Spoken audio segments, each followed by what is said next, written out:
Programme time line सां गॾु आऊं आहियां असद मुमताज़। नाज़रीन, छा इमरान ख़ान पंजाब ऐं KPK जी असेंबली टोड़ण जो फ़ैसिलो कंदो? उन बाबति PTI जो अहम इजलास हिन वक़्तु जारी आहे ऐं उन अहम इजलास खे मद्देनज़र रखंदे हुकुमरान धुर जो पिणु अहम इजलास जारी आहे।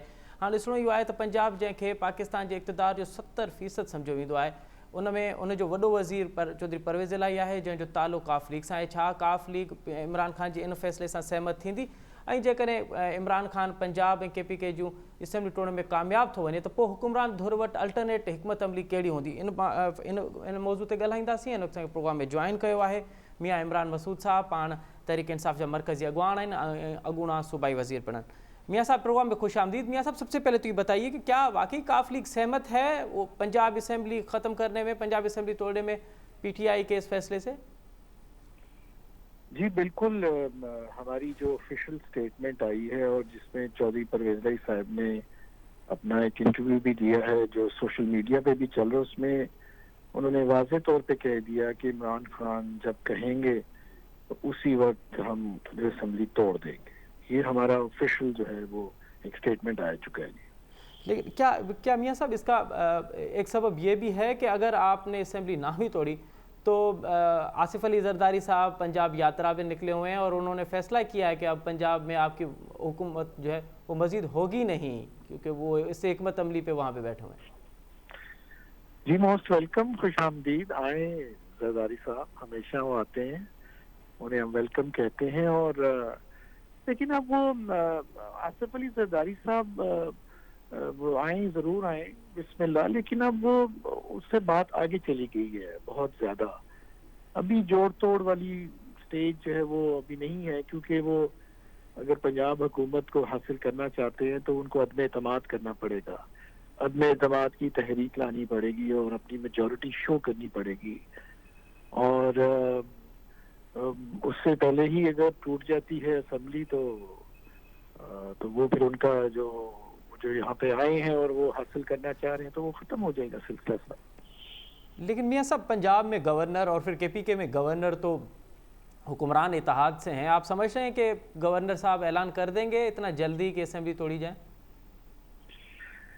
गवर्नर ने तो नहीं तोड़नी, वो तो चीफ मिनिस्टर ने तोड़नी है और बस वो तोड़ देंगे। ये तो प्रेरोगेटिव जो है वो इख्तियार चीफ मिनिस्टर के पास है, KPK का भी। और देखें, हमारे ज़माने में 1990 और 93 में अदम एतमाद हुआ, मरहूम गुलाम हैदर वाई के खिलाफ मियां मंजूर वट्टू साहब ने किया जी। और वो फिर उसमें वो उन्होंने फिर असेंबली उसके बाद तोड़ दी। हम लोगों ने फिर जाके चैलेंज किया उसको कोर्ट में, असेंबली बहाल हो गई और बहाल होने के फौरन बाद मियां मंजूर वट्टू साहब ने फिर दोबारा तोड़ दी। तो एक हुकूमत पंजाब की जाने के साथ पूरे पाकिस्तान में जो है वो इलेक्शन जो है वो अपना अनाउंस हो गया। तो अगर आपकी मेजर असेंबली चल नहीं रही इस पूरे कॉन्स्टिट्यूशनल पार्लियामेंट्री जो एक सिस्टम में है और उधर से KPK की हुकूमत नहीं चल रही और ये तहलील हो जाती है, तो ये पॉलिटिकल एक कॉन्स्टिट्यूशनल क्राइसिस है बहुत बड़ा। और इसमें फेडरल गवर्नमेंट जो है वो ऑपरेट नहीं कर सकेगी और वैसे भी जब मुल्क में असेंबलियां ना हो तो फिर साफ ज़ाहिर फिर इलेक्शन में ही जाना पड़ता है। तो ये इंडिया में इस तरह होता है कि वहाँ पे कई असेंबलियां टूटती हैं और उनके इलेक्शन होते रहते हैं। तो आया तो अपना वफाकी हुकूमत इलेक्शन करवा दे पूरे सूबाई पंजाब में और सूबाई KPK में करवा दे, और उसमें अभी जो हाल ही में जो बाई इलेक्शन में आपने देखा जो थी मेजॉरिटी सीट से PTI ले गई थी। तो PTI की शोहरत और उसका ग्राफ बहुत ऊपर है पंजाब में और पूरे पाकिस्तान में। और जो है तो ये जो इमरान, लेकिन मियाँ साहब आप मैं दोबारा इस असेंबली के उस पर आऊँगा, लेकिन आप जो शोहरत की बात कर रहे हैं कि PTI की शोहरत जो है उसमें दिन ब दिन इजाफा हो रहा है। कल जो इलेक्शंस हुए हैं कश्मीर के, वहाँ तो PTI का जो ग्राफ है वो तो बिल्कुल ही डाउन चला गया है। नून लीग को जो वहाँ पे मैंडेट मिला है وہ تو کئی بہتر ہے بازی کے الیکشن سے. لیکن آزاد کشمیر میں جو ہے وہ جو پی ایم ایل این جو ہے وہ مسلم کانفرنس وہ کافی عرصے سے وہاں پہ موجود ہیں. ان کی اپنی ایک ہسٹری ہے, ایک پورا ایک ان کا اپنا ایک کردار ہے. تو وہاں پہ وہ بھاری ہے نون لیگ جو ہے, اور وہ لے گی ہے سیٹیں. پیپلز پارٹی نے بھی وہاں پہ سیٹس لی ہیں.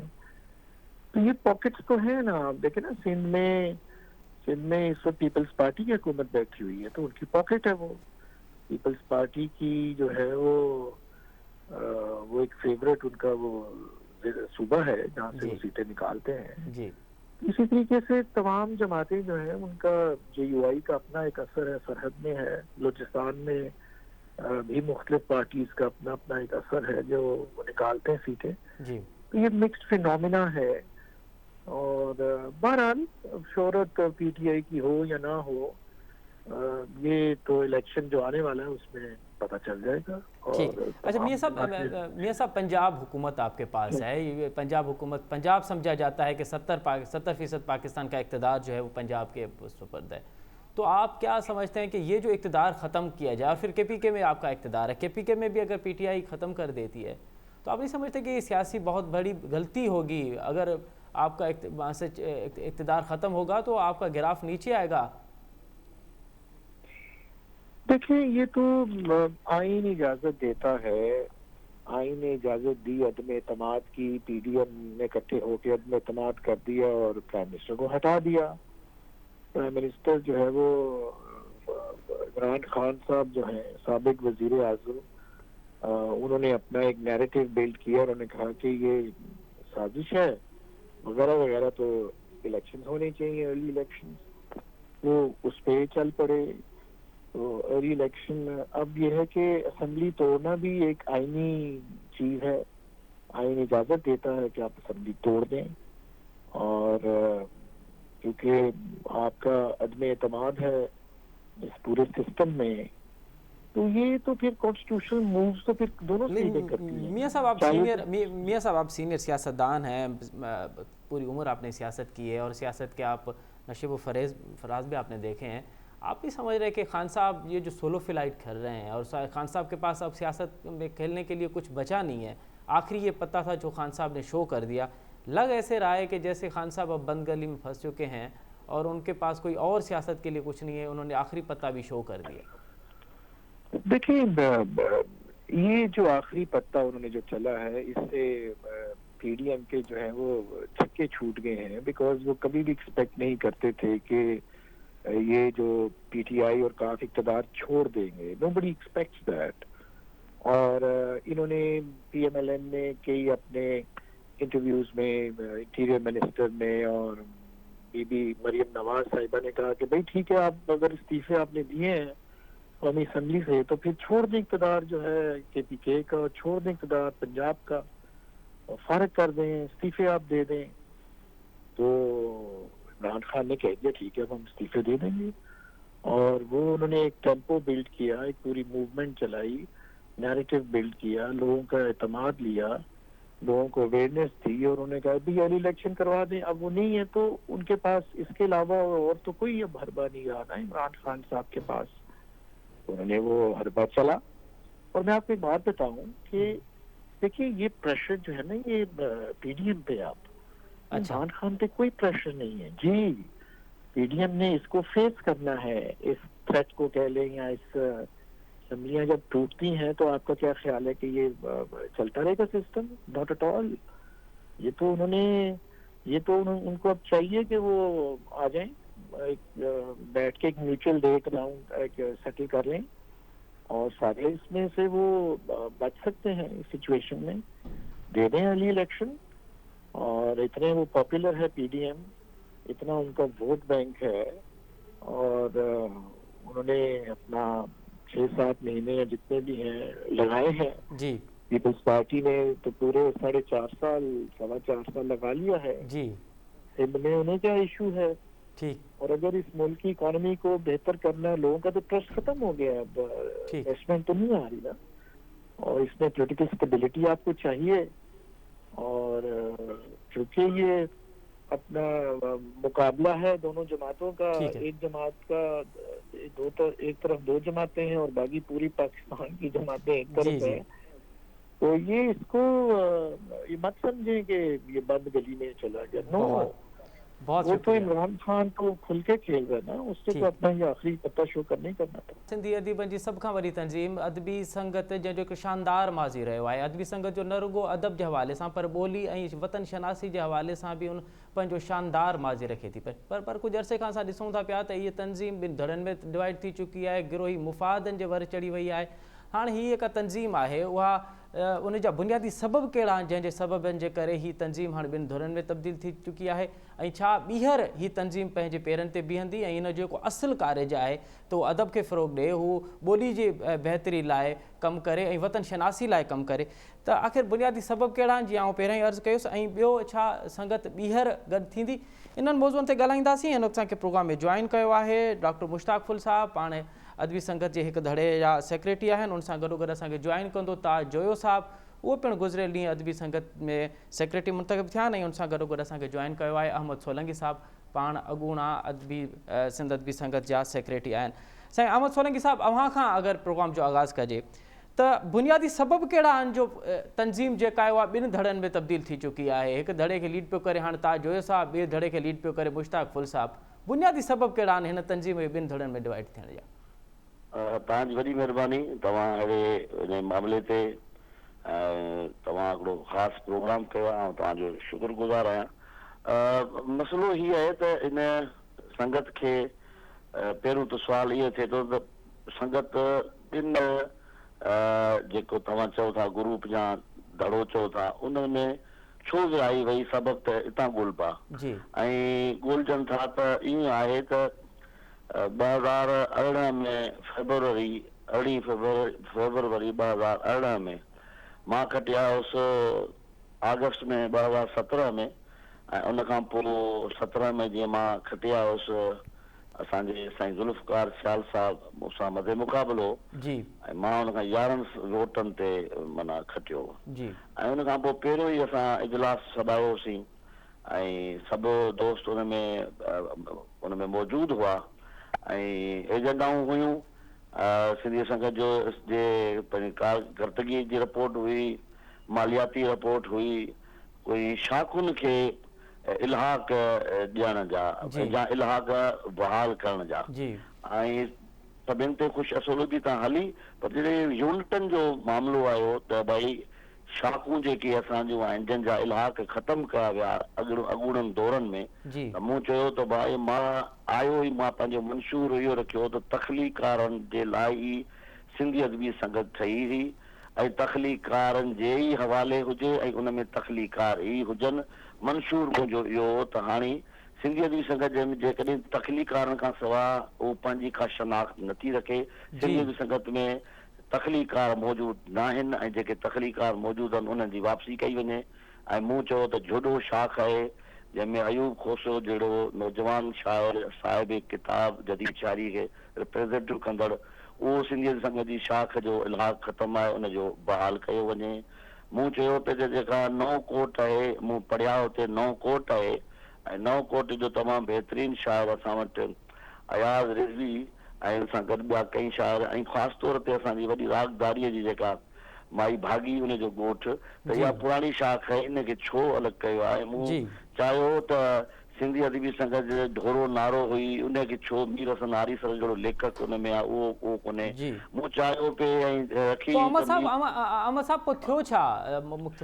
में थियो इहो त मां जेके यूनिट वरनि पेश कया उन्हनि चयो त न इहे नथा बहाल थी सघनि। मुंहिंजो बहाल आइनी तरह सां ही इदारो जेको जंहिंमें तव्हां सभु मौजूदु आहियो ही इलाक़ पहिरीं ॾिनल हुआ, ठीकु आहे। असांजी इहा एजेंडा जेका हुई उन एजेंडा ते दोस्त जेके हुआ, मिसाल तौर जिन खां मूं खटियो हो माना मुश्ताक साहब वारा हुआ, ठीकु आहे, साईं ज़ुल्फ़कार सियाल साहब जा जेके दोस्त हुआ, जेके दोस्त हुआ उन्हनि जा, उन्हनि एतिराज़ वारियो त न इहे तख़लीकारनि जूं नथियूं थी सघनि ऐं तमामु वॾो हिते हंगामो थियो ऐं एॾो हंगामो थियो जो दोस्त कुर्सियुनि ते बीही कंदा रहिया, पर पोइ मूं अक्सरती राय खे अॻियां साम्हूं रखे ऐं जीअं सिंध असेंबलीअ में जॾहिं को बि बजट हूंदो आहे, को बिल हूंदो आहे, कट मोशन हूंदो आहे, उहो माण्हू उहो पेश कंदा आहिनि ऐं पोइ हुते ऑपोज़िशन पंहिंजो किरदारु अवां उहे कंदी आहे। शाखूं बहाल कयूं जेके अवां सम्झो पिया त उन्हनि शाखुनि खे। हा, फॾो जेको पहिरियों फॾो थियो उहो हुयो त मुंहिंजो हुयो तकलीकार खां सवाइ हर सूरत में इन्हनि खे छो न आंदो वञे, ठीकु आहे, छो न फयाज़ डाहीअ खे आंदो वञे, छो न अख्तर बरगाही खे आंदो वञे, छो न आसी ज़मीनी खे आंदो वञे, छो न इन्हनि लेखकनि खे आंदो वञे। इन तां थी त पोइ इन तां धड़ेबंदी जी शुरूआति थी। हा, इन खां पोइ इहो छो जो ही विया पोइ 23 तारीख़ ते 18 तारीख़ ते इजलास थियो ऐं 23 तारीख़ ते हैदराबाद जिमखाना में मुंहिंजो जॉइंट सेक्रेटरी, जीअं 17 में मां खटियो, मुंहिंजा 3 उहिदेदार जॉइंट सेक्रेटरी, खज़ानची, ऑडिटर इहे किरी पिया। त जेको मुंहिंजो जॉइंट सेक्रेटरी हो उन 23 तारीख़ ते 18 तारीख़ ते इजलास थियो, जिन ते हिन इतराज़ वारो ते न अचनि। 23 तारीख़ ते जिमखाना में मीटिंग करे ऐं उन प्रेस कॉन्फ्रेंस करे मूंखे सेक्रेटरी जनरल खे हुन प्रेस कॉन्फ्रेंस करे मूंखे लाहे छॾियो ज़ाहिद राजपाल। हुन चयो त ही अमीर न आहे, हुनजे करे ही हुननि तंज़ीमी तरह ते ठीकु न आहे, असां जॉइंट सेक्रेटरी ऐलान थो कयां त न आहे ऐं क़ाइम मक़ाम हंगामी तौर ते क़ाइम मक़ाम सेक्रेटरी जनरल मां आहियां। ऐं पोइ बकाया इजलास थियो ऐं पोइ हुननि 4 मार्च ते शहदाबाद में इजलास को ठाहे मूंखां शिकस्त खाधल, मतिलबु मूंखां शिकस्त खाधल हो ज़ुल्फ़कार सियाल, उनखे सेक्रेटरी करे छॾियो। ठीकु आहे अहमद साहब, अवां असां सां गॾु ई रहिजो। डॉक्टर मुश्ताक फुल बि असां सां गॾु आहे। डॉक्टर साहब, हाणे अवां जे धड़े ते अवां जी जेका संगत आहे उन ते इहो इल्ज़ाम आहे त अवां जाली वोटरुनि जे करे, अवां जाली वोटरनि जे करे जेके आहिनि उहे इलीगल शाखूं क़ाइमु कयूं ऐं इलीगल शाखुनि जो पोइ उहे कुझु अवां बंदि कयूं ऐं कुझु वरी अवां नए सिरे ठाहियूं पिए। हीउ को इल्ज़ाम आहे अवां जे मथां, इन बाबति तव्हां छा था चओ? असद साईं, 1974 खां अॼु ताईं जूं चूंड लिस्टूं मूं वटि पयूं आहिनि जी। मां 2010 में सेक्रेटरी जनरल थियुमि, 2017 में अहमद सोलंकी साहिबु चूंडिजी आयो जी। मां हिते तव्हांजे प्रोग्राम जे तौसत सां चैलेंज थो कयां त जे इन सॼे टेन्यूअर में मां 10 शाखुनि खां वधीक इलाइक़ा ॾिना आहिनि त मां ॾोहारी मां पंहिंजी सिंधियत बि सघिजे हिन चूंडियल उहिदे तां हथु खणंदुसि। हिकु ॻाल्हि जी। ॿी ॻाल्हि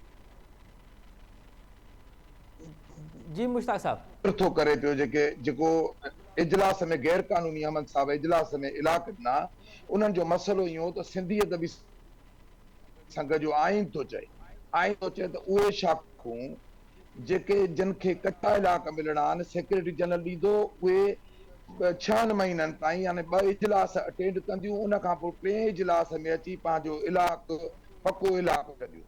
पर जेकॾहिं पुराणी जॻह रद्द थियल आहे मर्कज़ सां रुजू करे थी त ठीकु आहे, ॿी सूरत में वरी बि उनजो कचे इलाइक़े वारे ज़िमेरे में वेंदी। उनजे करे इन्हनि मां का बि हिकिड़ी शाख जेका आहे हिकु शाख जे टोड़ीअ जी उन का बि शाख आइनी तौर ते हिन ज़िमेरे में न पई अचे। पर अफ़सोस जो अहमद साहब आइन खे लताड़े पंहिंजे पहिरें ई इजलास में जंहिंमें हिनखे थोरो वक़्तु थियो बावजूदि अहमद साहब उन्हनि खे वञी हिकिड़े जिम खाने में खाना बदोश ते वेही ॾेई छॾियो।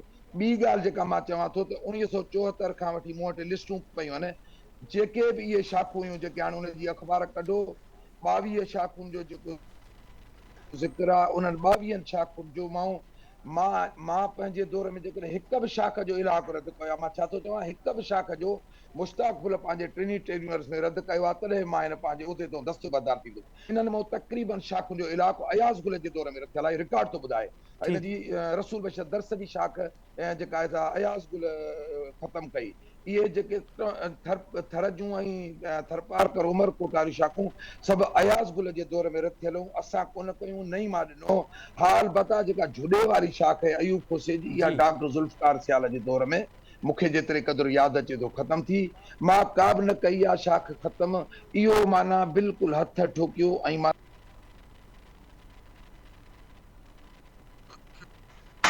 मां जेको आहे सो शाखूं रद्द कयूं आहिनि। इहो सिंधियत बि संघ जो रिकॉर्ड पियो आहे, हिननि वटि त उहे लिस्टूं ई कोन्हनि, लिस्टूं ई मूं वटि पियूं आहिनि। मां हितो हुतो गॾु कयूं, जेके साईं ज़ैन शाह फ़ैसिलो कयो जे वटि फ़ैसिलो थियो ऐं माना फ़ैसिलो छा ॻाल्हियूं थियूं, ऐं उते बि अहमद सोलंकी साहिब ऐं ताज जो हिसाब सयूं कयूं, भाकुर उन पातासीं, फैसले में मुबारकूं छा थियो ॾिनियूंसीं। मुश्ताक साहब जेको साईं ज़ैन शाह वटि फ़ैसिलो थियो उन फैसले में छा डिसाइड थियो? उन फ़ैसिले में समूरा मामला तय थिया। जेका ही शाखुनि जो मामिलो हो, मां ज़ैन शाह वारनि खे चयो त साईं ही आइन जे ज़िमरे में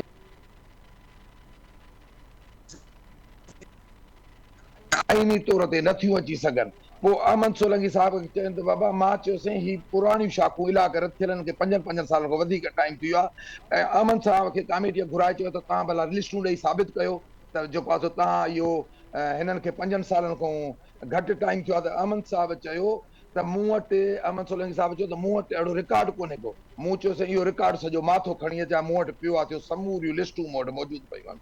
पोइ हुनजी तारीख़ मुक़ररु कई वई, ठीक पर इन विच में असां मुबारकूं ॾेई इन मामले ते पहुतासीं। हितां वियासीं, अची तनक़ीद शुरू कयनि ज़ैन शाह ते ऐं ॿियनि ते। पोइ कहिड़े सबब जे करे उहा तारीख़ जेका आहे सा उतां जेका असांखे ॿीहर गॾिजण जी उहा ख़तमु थी, ऐं हिननि वञी सिंधी अदबी संघ जो इजलास घुराए उते चयो त असां हिन फ़ैसिले खे नथा मञूं, ऐं असांखे रिकॉर्ड ते हिन महिल मदद अली सिंधी बि ज़िंदा वेठो आहे, ठीक है ज़ैन शाह बि ज़िंदा वेठो आहे, मेहर टिबाई बि ज़िंदा वेठो आहे। ओके त ॻाल्हियुनि मां ही फिरिया या मां फिरिया, ठीक है दुबारो ॿुधाईंदियूं केरु फिरियो। ठीक है अहमद ऐं सोलंकी इहो साहब हिन जे हाणे मुश्ताक साहब मां वरी ॿीहर मां वटां पर अचां मुश्ताक साहब गुज़ारिश थो कयां जी हिकिड़ी मां अहमद सोलंकी साहिब खे गुज़ारिश थो कयां त इन्हनि सभिनी ॻाल्हियुनि खे विलोड़ण बजाए तव्हां असां जेके ॻाल्हियूं कयूं, तव्हां असांजे विच में जेके मुआइदा थिया, हाणे आख़िरी तौर ते पाण सभई मामला तय करे छॾिया। तव्हां जेको जेको चयो जाड़ियुनि शाखुनि जे हवाले सां सभई जॾहिं मामला हल थी विया, त अचानक इहो मुनासिब न हुयो त सिंधी अदबी तव्हां ॻाल्हियूं कयूं हिकिड़े सरबराह जी हैसियत सां। मूंखे पंहिंजे उहिदेदारनि अख़्तियार ॾिना, ऐं उन्हनि मूं ते एतमाद कयो, ऐं तव्हां मूंसां इन्हनि बरसातुनि वसंदे बि मां पंध करे तव्हां वटि आयुसि, त कॾहिं तव्हां लिकी छुपी मिलियो, कॾहिं तव्हां खुलियो मिलियो। मूंखे इहो अफ़सोस रहंदो त तंज़ीम जे सरबराह हूंदे तव्हां समूरा मामला तय करण खां पोइ अचानक इलेक्शन जो अनाउंसमेंट कई, जॾहिं तव्हां असांजे विच में कहिड़ियूं ॻाल्हियूं थियलूं, कुझु ॻाल्हियूं राज़ आहिनि जेके मां इख़लाक़ी तौर ते नथो करणु चाहियां त तव्हां चवंदो त उहे शयूं आहिनि, पर तव्हांजे असांजे विच में जेकॾहिं तव्हां ओपन थींदो त ओपन फोरम ते मां चवंदुसि तव्हां मूंसां कहिड़ियूं ॻाल्हियूं कयूं, ऐं पोइ तव्हां छो फिरी वियो। सिंधी अदबी संगत असांजी माउ आहे। मां तव्हांखे हाणे बि गुज़ारिश थो कयां, ओपन आछ थो कयां त मूंखे उहिदो पूरो प्यारो कोन्हे को, सिंधी अदबी संगत प्यारी आहे। ठीक मां तव्हां वटि हली आयोसि, ऐं मां कल्ह बि आछ कई आहे, अॼु बि आछ थो कयां, मां हुन ॻाल्हि ठीक है ते अहमद साहब बरक़रार। अहमद साहब हाणे डॉक्टर साहब त चए थो त हू तव्हां वटि हली थो अचे, हू चवे थो त हू चाहे थो त अदबी संगत जेका आहे उहा हिकु थिए, उनखे उहिदे जी बि का लालच कोन्हे, पर अदबी संगत जेको असुलु कमु आहे उहो करे, ऐं धड़ाबंदी ख़तमु थियणु घुरिजे। अहमद साहब मुंहिंजो आवाज़ अच्छा डॉक्टर साहब हाणे अहमद साहब सां असांजो वरी ॿीहर राब्तो थींदो त असां हुनखां इहो मालूम कंदासीं। डॉक्टर साहब हाणे अव्हां ॿुधाइजो त अव्हां चाहियो था पिया त अव्हांजी हिकिड़ी मुलाक़ात ताज जोए साहिब सां बि थियणु घुरिजे, ऐं जेके ताज जोए साहिब हाणे सेक्रेटरी थिया आहिनि त अव्हां उनजे हक़ में दस्तबरदार थियणु चाहियो था पिया, त जीअं या वरी अव्हां को ॿियो सम्झो था पिया त तव्हां ॿई गॾु वेही तव्हां ॿई गॾिजी वेही को अॻियों लाइ अमल जोड़ण जी चाहियो था पिया? मां अर्ज़ु कयां त सिंधी अदबी संगत जे वक़ार, एके ऐं इदाद खां उहा संगत जंहिंजो 3 दफ़ा मां सेक्रेटरी जनरल रहियो आहियां, हिकिड़ो दफ़ो जॉइंट सेक्रेटरी रहियो आहियां, उहा मुंहिंजी माउ आहे, मुंहिंजी अमड़ आहे। ईमानदारीअ सां, जी नेक नियतीअ सां मां तव्हां हिननि वटि अॻु बि हली वियोसि, ऐं कल्ह बि मूं जॾहिं ताज जो पंहिंजे सथ जी सरवाणी कंदे पंहिंजे धड़े जो अॻुवाण चूंडियो त मां हुनजी आज्ञा बि कई, ऐं खेसि आछ बि खुली आछ कई त बाबा जेको आहे सिंधी अदबी संगत खां वधीक कोन्हे को। इज़त ऐं वक़ार जे बुनियाद ते आइनी इख़लाक़ी जेको आहे सो ठीक है अंदाज़ ते जेकॾहिं ॻाल्हियूं कंदा, का कमेटी मुक़ररु थींदी या पाण ई सिंधियूं ॻाल्हियूं त अहमद साहब मूंसां अहमद ठीक है डॉक्टर साहब असांजो अहमद साहब सां राब्तो ॿीहर बहाल थियो आहे। अहमद साहब हाणे डॉक्टर मुश्ताक़ साहब चए थो तव्हां त अहमद साहब वटि कही वियो हुअसि, ऐं असांजे अहमद साहब जे विच में के ॻाल्हियूं थियूं हुयूं, अहमद साहब वारी धुर उन ते बीठी कोन्हे, अचानक पोइ इलेक्शन जो अनाउंस कयूं, त हीअ अचानक इलेक्शन अनाउंस करण जो मतिलबु छा हो? साईं हाणे पहिरीं त ॻाल्हि जेका वई ड्राफ्ट थी, डॉक्टर साहब ॻाल्हायो पिए, मूं ॿुधो पिए, बुनियाद जेसिताईं तव्हां बुनियाद जी छंड छाण न कंदा त कंहिं नतीजे ते न पहुची सघिबो। हाणे मुंहिंजो चवणु हीअ आहे त हम आह भी भरते हैं तो होते हैं बदनाम, वो कत्ल भी करते हैं तो तमाशा नहीं होता।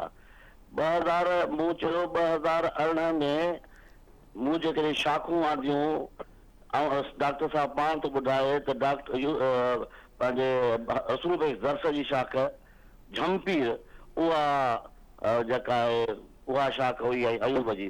मां जो चवण इहो आहे अगरि अयाज़ गुल कयूं या डॉक्टर मुश्ताक कयूं या सियाल साहब कयूं, यूनिट हुआ लेखकनि जा मालिकनि जा, सिंधी अदीब जा असुलू का मालिक लेखक आहिनि जेके साहिब किताब आहिनि, जंहिंजा 8-8 5-5 4-4 किताब आहिनि। रसूल भाई दर्स साहब जे नाले खां सवाइ सिंधी अदीब संगत हलंदी कीअं? अयूब खोसे जे नाले खां सवाइ सिंधी संगत हलंदी कीअं? मुंहिंजो मामलो इहो न आहे त डॉक्टर कया हा या अयाज़ गुल कया या ज़ुल्फ़कार अहमद साहब हाणे बाज़ी हाणे हल छा आहे? हाणे हल इहो सफ़ा सोलो आहे ऐं इन ते आहे त उन्हनि शाखुनि खे जेको 22 शाखूं हुयूं ऐं उहे उन्हनि खे हिकिड़ो त आइनी तौर ते लताड़ जो मूं ते इल्ज़ाम, वॾे में वॾी लताड़ बणाए हिकिड़ो जॉइंट सेक्रेटरी जंहिं वटि को पावर न आहे उहो सेक्रेटरी जनरल खे लाहे छॾे ऐं काई मक़ाम पाण थी वञे कहिड़े आइन में। अहमद साहब हाणे भला हाणे रुगो माज़ी में ई रहिबो या अॻिते बि वधबो? अॻिते वधबो इन लाइ तमामु ज़रूरी आहे त पहिरीं बुनियाद खे ठीकु न कंदा ऐं ॻाल्हि खे मुझाए रखंदा त अॻियां कुझु कोन थींदो। मुंहिंजो चवण इहो। बाक़ी जेको अॻियां जेको थियणो आहे ऐं थियणु खपे, इलेक्शन थी वई आहे ऐं मुंहिंजी दोस्तनि खे पंहिंजे जेके असांजा दोस्त आहिनि जेके कल्ह खटे आया आहिनि, ताज साहब उनखे बि चयो अथमि त डॉक्टर साहब सां असां संजीदगीअ सां ॻाल्हियूं कयूंसीं ऐं कुझु नतीजनि ते पहुतासीं, पर जीअं त इलेक्शन मथां बीठी ऐं तमामु घणो दोस्तनि जो ज़ोर ॿार हुयो मूं ते ऐं उन्हनि जो इहो त तो इलेक्शन कमीशन बि चूंडे छॾी आहे, कारोबारी कमेटीअ ऐं टे बि थी वई आहे हर मामिलो। हाणे तूं उन इलेक्शन जो डेट बची वई आहे, इन जे विच ते तुंहिंजो आइनी तौर ते कमु न आहे त तूं जेको आहे हिन सभिनी मामलनि खे अची तूं उकलाई। उनजे लाइ तुंहिंजो कमु इहो आहे त तूं इलेक्शन कर ऐं जेकी नई क़यादत अचे उहे वेही असां अहमद साहब भला हाणे डॉक्टर मुश्ताक फुल ऐं ॿियो धड़ो आहे उन सां ॻाल्हियूं थी सघनि थियूं पियूं, उन सां ॻाल्हियुनि जी महज़ ते अची अचबो ऐं उन्हनि सां ॻाल्हियूं करे मसला हल कबा? भाई मुंहिंजी त तमन्ना बि आहे ऐं मुंहिंजी ख़्वाहिश बि आहे जेका क़यादत ॿिन्ही तरफ़ आहे ऐं क़यादत जेका ताज साहब जे दोस्त आहिनि इनखे वेहणु खपे ऐं हिकिड़ी टेबल ते वेही ऐं गुफ़्तगू करे मामला सफ़ा सोलान इदारा मौजूद आहिनि, इदारनि में अची छाकाणि डॉक्टर साहब उन्हनि जूं शाखूं जा जेके बि रद्द बद जेके थियनि उहे इदारनि मां थियल आहिनि, ठीकु आहे, या हुनजी मेंबरशिप आहिनि, उहे मामला थोरा आइनी आहिनि। पाण ख़ुशि असुलो बि सां दिलि खे थधो करे हिक ॿिए सां प्यार मोहबत सां वेही नई क़यादत आहे। मुंहिंजो मां न रहियो आहियां secretary general doctor Mushtaq Phul साहब छा ताज जो साहब खे तव्हां चवंदो त ॻाल्हियुनि ज़रिए मसला हल करे ऐं अगरि जीअं तव्हां अहमद सोलंकी साहब वटि कई विया हो त ईअं तव्हां ताज साहब वटि बि कई वेंदो त जीअं मसला हल थियनि?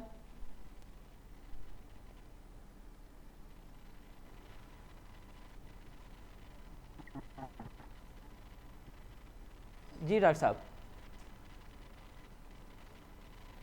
असांजो आवाज़ डॉक्टर मुश्ताक फुल साहब वटि न पियो वञे, कम्युनिकेशन गैप जे करे डॉक्टर साहब जो मौक़िफ़ जेको आहे उहो रहिजी वियो। असां नाज़रीन कोशिशि कईसूं त अहमद सोलंकी साहब डॉक्टर मुश्ताक फुल सां गॾोगॾु ताज जोए साहब जो बि मौक़िफ़ वठूं ऐं ताज जोए साहब असां सां कमिटमेंट बि कई त उहो प्रोग्राम में ईंदा, पर कंहिं ख़बर न आहे त ताज जोए साहब पोइ आइन टाइम ते इहो इनकार छो कयो त उहो प्रोग्राम में नथा अचणु चाहिनि ऐं उहो बार असांजे राब्ते करण जे बावजूद बि उन्हनि तरफ़ां रिस्पॉन्स न आयो। असां कोशिशि कंदासीं त हिन मौज़ू ते को ॿीहर प्रोग्राम कजे ऐं ॿीहर हिन मसइले खे सॉर्ट आउट करण जी कोशिशि कजे त हीअ मसइला बुनियादी तौर ते सबबु कहिड़ा आहिनि जो सिंध अदबी संगत ॿिनि धड़नि में डिवाइड आहे ऐं उनजो हल छा आहे। हाणे छा ॿीहर सिंध अदबी संगत ॿीहर हिकु वॾी तंज़ीम थी अदीबनि जो वॾो महाज़ थी साम्हूं अची सघंदी या कोन, त वक़्तु ॿुधाईंदो हिते प्रोग्राम जो वक़्तु पंहिंजी पुॼाणी ते थो पहुचे। असद मुमताज़ रेड खे ॾींदा इजाज़त, सदाईं गॾु।